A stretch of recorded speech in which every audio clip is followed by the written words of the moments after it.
Shalom, selamat hari Sabtu, dan selamat datang di Fellowship Pemuda Gemim Kanan Asabri. Bersama saya, Melana Pakasi. Teman-teman yang diberkati Tuhan, sebelum kita akan membahas topik yang begitu luar biasa di malam hari ini, kita akan buka dulu dengan doa, dan marilah kita satu dalam doa. Bapa dalam sorga, Bapa yang penuh kasih, terima kasih banyak untuk waktu dan kesempatan sampai pada saat ini kami boleh merasakan cinta kasih Tuhan yang begitu luar biasa dalam kehidupan kami. Pada saat ini kami memohon biarlah Engkau kiranya memberkati akan fellowship kami di malam hari ini. Biarlah boleh jadi seturut dengan kehendak Tuhan. Ini doa kami, ini ucapan syukur kami yang kami bawa dalam nama Yesus. Amin. Nah, teman-teman, dan kali ini saya akan membahas sebuah topik, tapi kali ini saya tidak sendiri. Saya akan membahasnya bersama dengan rekan, partner, teman saya. Dan silakan kepada rekan saya ini untuk memperkenalkan diri dulu. Aduh, seseorang ya kesannya misterius begitu. Ya, terima kasih untuk Sinta yang sudah boleh undang kita di podcast Fellowship Pemuda Gemim Kanan Asabri. Dan sedikit perkenalan singkat, nama saya Rian Dilo. Sehari-hari melayani di Pemuda Gemim Yarden, Singkel Kampung Islam wilayah Manado Utara 1, dan saat ini bekerja sebagai supervisor divisi komunikasi Cerdas Command Center pemerintah Kota Manado di bawah Dinas Komunikasi dan Informatika. Saya kira cukup untuk perkenalan diri saya di saat ini. Nah, itu tadi partner sharing kita hari ini. Tentu topik yang akan kita bicarakan hari ini sangat dekat dengan kehidupan kita sebagai pemuda Kristen. Nah, teman-teman yang diberkati Tuhan, dalam perjalanan kehidupan ini kita sering melakukan kesalahan atau dosa. Bahkan kita merasa kalau tidak layak, tidak pantas lagi untuk berdoa. Tentu dalam hati kita merasa bahwa pasti Tuhan tidak mau dengar kita berdoa. Kita pasti berdosa. Nah, tentunya ini akan jadi topik pembahasan kita kali ini. Oke. Topiknya seberapa sayang Tuhan pada kita. Ini topik yang menarik. Semoga dengan apa yang orang dua bahas di hari ini itu kira-kira boleh jadi berkat for semua yang dengar ini podcast, dan boleh jadi lagi menambah orang keimanan, dan orang boleh lebih rasa kalau sebenarnya Tuhan itu sebenarnya sayang loh pada orang. Iya Kang? Yap, betul sekali. Kita mau tanya, pernah enggak Rian merasa seperti yang kita bilang tadi, maksudnya orang ini enggak pantas, dia enggak layak dan mau berdoa. Kalau mau diingat dengan torang pe kesalahan yang torang selalu jabeking, apakah Tuhan mau terima? Pernah enggak Rian merasa seperti itu? Ya, kalau katu memang yang namanya masih manusia, ya tentu pernah katu mau rasa bahwa memangnya Tuhan masih mau sesayang itu sopa kita. Padahal kalau kita pikir kita pernah lo bikin sesuatu yang menurut kita ini fatal, ini dosa besar ini. Tapi balik lagi ketika orang merasa seperti itu, tentu yang ke-trigger terpicu pertama kali itu yaitu orang pe logika. Orang pe logika langsung berpikir bahwa masa sih ada pribadi yang masih mau sesayang itu pada orang, walaupun orang so berkali-kali bahkan baking baking hal yang ya kalau boleh bilang bikin dia sakit hati lah. Itu secara orang pemikiran, secara logika manusiawinya orang. Tentu itu dulu yang kita sering berpikir. Tentu juga kalau ada teman-teman yang di luar sana yang merasa bahwa orang itu tidak layak, rasa tidak layak ketika orang bikin dosa, ya bagi kita itu adalah suatu pemikiran yang wajar. Karena apa? Karena pengenalan akan Kristus itu adalah sebuah proses, dan itu perjalanan. Dan namanya perjalanan tentunya tidak bisa 1 hari 2 hari itu orang bisa langsung merasa kalau Tuhan itu tetap sayang pada orang walaupun orang sudah bikin dosa. Ya kira-kira begitu no. Ya, ya, benar. Karena juga orang masih manusia. Kita juga sering merasakan hal yang sama, dang. Terus, apakah perasaan seperti itu wajar ndak orang alami? Dengan apa yang Rian lakukan, maksudnya ketika dang so terlanjur atau ndak sengaja jatuh ke dalam dosa. Tentu orang sama sini pernah dengar ada satu kutipan lama yang bilang begini, tak kenal maka tak sayang. Ini berlaku juga untuk seberapa jauh orang mengenal orang pe bapa itu seperti apa. Itu berpengaruh terhadap orang pe respon ketika orang melakukan dosa. Nah contoh begini,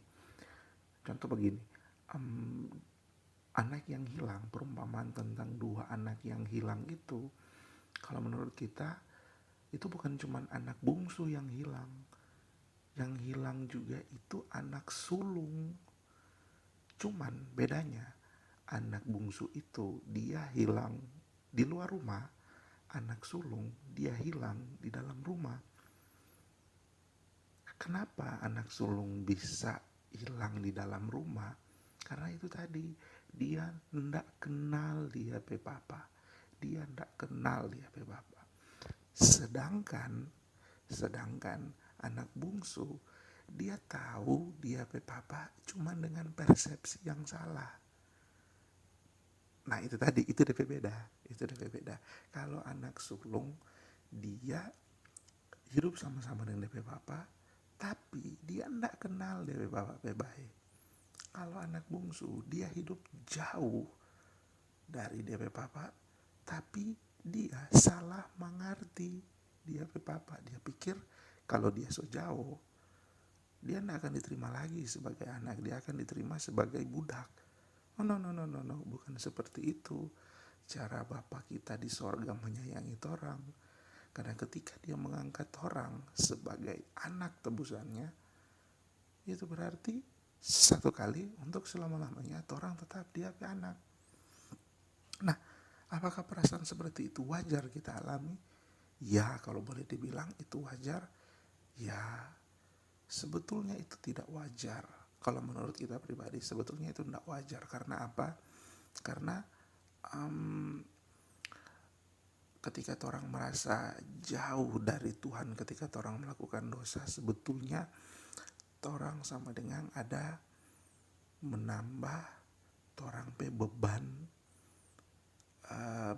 hidup di dalam orang pe diri. Karena apa? Karena ketika orang berdosa, orang tidak selesaikan dosa itu jadi beban juga pada orang. Ditumpuk lagi dengan dosa yang lain, Nah ada DP penyelesaian. Nah jadi ketika orang mulai merasa berdosa, ingat bahwa Tuhan itu masih sayang kepada orang. Dan kalau pertanyaan tadi bilang kita ulangi, apakah perasaan seperti itu wajar kita alami? Ya, kalau bagi kita itu sebetulnya sebagai orang-orang yang percaya kepada Tuhan itu sebenarnya tidak wajar. Tetapi kalaupun di luar sana masih ada yang merasa seperti itu, ya mulailah buang pelan-pelan pikiran-pikiran seperti itu. Tuhan masih sayang kok kata orang, Tuhan masih tunggu kok kata orang, sama seperti dia ada tunggu Pak anak bungsu for mau pulang dari abis bikin dosa di negeri orang lain. Kira-kira seperti itu. Ya, ya. Duh, ini kalau bicara soal dia, bicara soal DP kebaikan, bicara soal DP kasih, memang tidak mau cukup waktu. Mau menggali lebih dalam sosok pribadi yang luar biasa ini. Nah, lanjut, ini pertanyaan paling terakhir for Rian yang kita mau tanya. Apa yang harus orang lakukan, Rian lakukan, jika orang merasa tidak layak? Oke, apa yang harus orang lakukan jika orang merasa tidak layak? Oke. Tentu pertama-tama yang harus orang lakukan jika orang merasa tidak layak adalah ingat kembali kasihnya kepada kita. Ingat kembali bagaimana Yesus, bagaimana Kristus telah membawa orang sampai di fase hidup yang sekarang ini. Pemazmur pernah menuliskan satu lirik, suatu pujian yang begitu indah. DP pujian begini bunyinya: pujilah Tuhan hai jiwaku, pujilah namanya yang kudus hai segenap batinku. Koreksi kalau salah. Ia yang menebus hidupmu dari dosa, yang menyembuhkan segala penyakitmu, ia yang menyegarkan jiwamu sehingga masa mudamu menjadi baru seperti pada burung Raja Wali. Nah, pertanyaan saya, di mana semua itu terjadi? Kayu salib.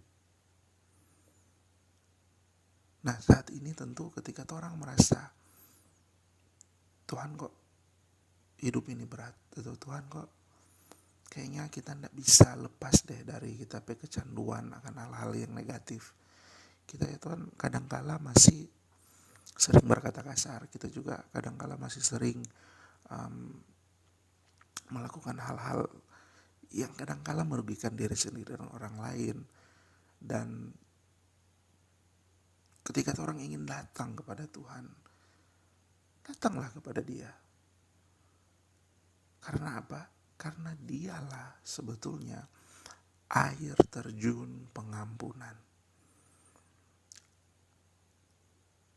Nah, kondisi sekarang ini ketika orang lihat situasi yang berkembang dewasa ini adalah justru ketika orang memposisikan diri sebagai anak bungsu yang ingin pulang ke rumah Bapa, tentu di pihak yang lain tentu ada anak sulung yang tentu akan merasa bahwa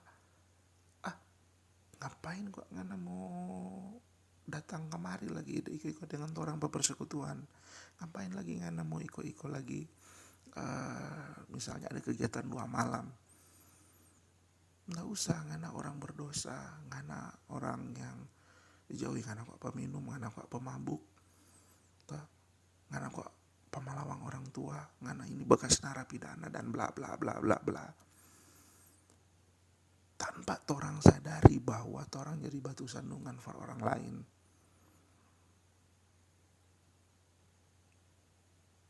Nah, jadi untuk teman-teman di luar sana yang masih merasa tidak layak jikalau ia melakukan dosa dan ingin datang kepada Tuhan, ingatlah bahwa salibnya adalah bukti bahwa ia begitu mengasihi kita seberapa besar dia sayang pada kita, harganya adalah nyawanya sendiri.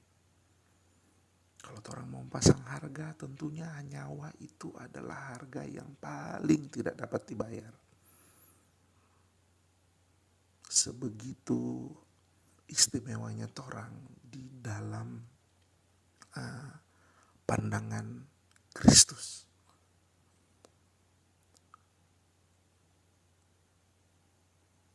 Ini juga berkaitan dengan pengenalan kita akan Tuhan. Kalau kita masih melihat Tuhan sebagai sosok yang suka menghukum, tentunya orang pasti akan jadi sama dengan anak bungsu. Tahu enggak apa yang anak bungsu lakukan ketika ia mulai menyadari dosanya? Ia berpikir kalau dia nantinya akan dijadikan hamba ketika ia pulang nanti. Padahal tidak akan pernah terjadi seperti itu. Anak bungsu tidak mengenal siapa bapaknya. Anak bungsu tidak mengenal kasih bapaknya. Saya tidak tahu apa yang terjadi di dalam keluarga anak bungsu ini, tapi mulai sekarang rajinlah. Mulailah mengenal dia secara pribadi. Lewat apa? Banyak hal. Lewat firman. Lewat hubungan kita setiap hari dengan Tuhan. Lewat doa. Dan macam-macam juga hubungan yang dapat kita bangun dengan Tuhan. Semakin kita bergaul erat dengan dia, semakin kita menyadari bahwa ia begitu mengasihi kita. Tidak usah takut dengan pandangan orang, tidak usah takut dengan pandangan sekelilingmu. Tuhan tetap menunggu orang untuk datang, untuk mengaku kalau orang butuh dia.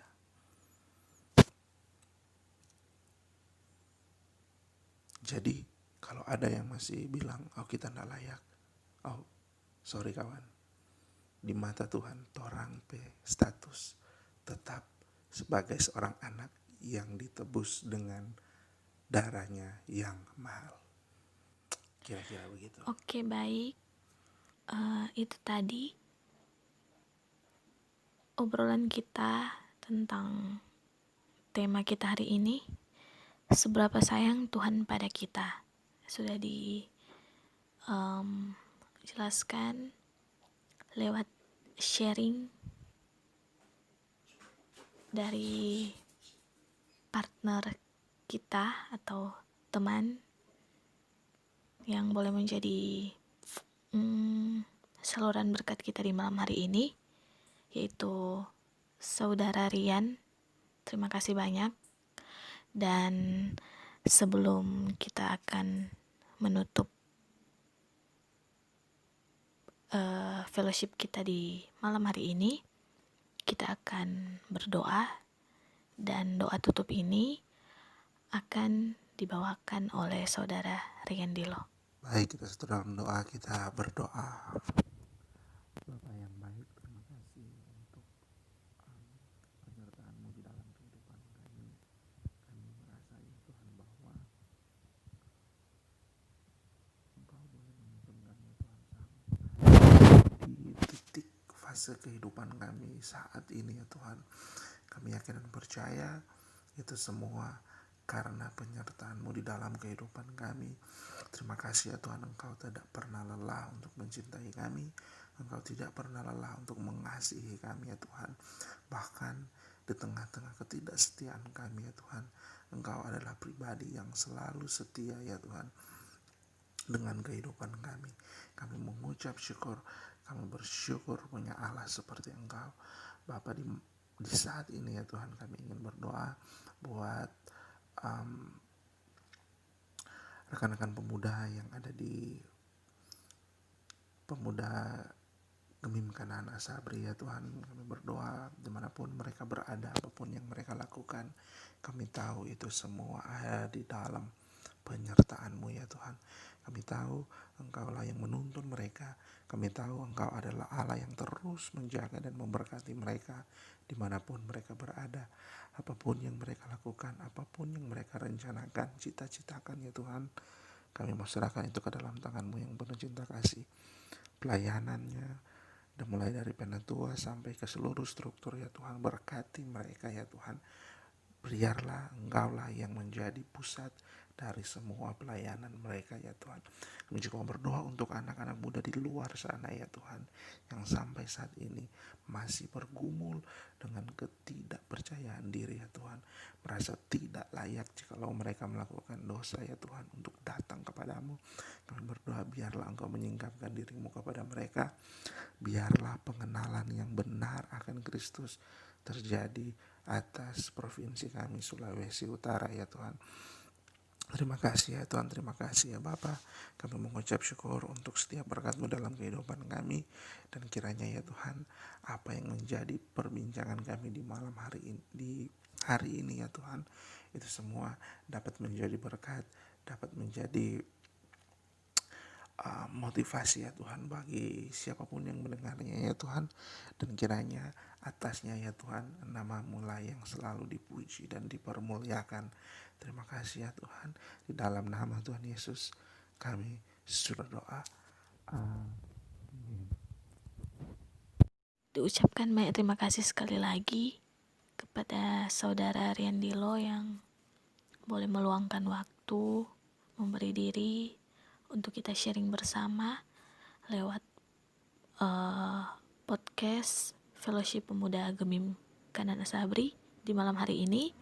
Kiranya Tuhan Yesus selalu memberkati saudara Riandilo dalam segala tanggung jawab pekerjaan bahkan pelayanan sehari-hari.